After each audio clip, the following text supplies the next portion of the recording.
নীলা খুব সাধারণ একজন মেয়ে। সে বেশি কথা বলে না, নিজের স্বপ্নের কথাও কাউকে বলে না।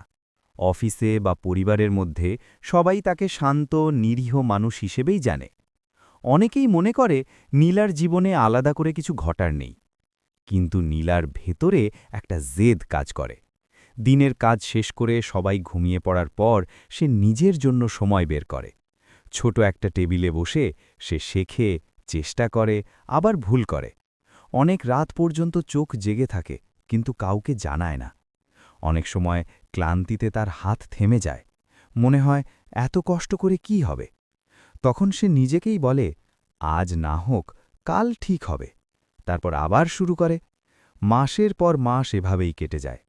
বাইরে থেকে তার জীবনে কোনো পরিবর্তন চোখে পড়ে না। কেউ তার পরিশ্রম দেখে না, কেউ তার লড়াই বোঝে না। তবু নীলা থামে না। একদিন হঠাৎ করে তার কাজ সবার সামনে আসে। মানুষ অবাক হয়ে যায়।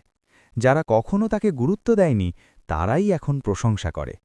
কেউ কেউ বলে, আমরা তো জানতামই না তুমি এত কিছু করছো। নীলা শুধু হালকা হাসে। সে জানে এই সাফল্য একদিনের নয়। এটা সেই সব রাতের ফল যখন সবাই ঘুমিয়েছিল আর সে লড়াই করেছিল। নীলা বুঝে গেছে, নীরবে করা পরিশ্রম একদিন ঠিকই নিজের কথা বলে।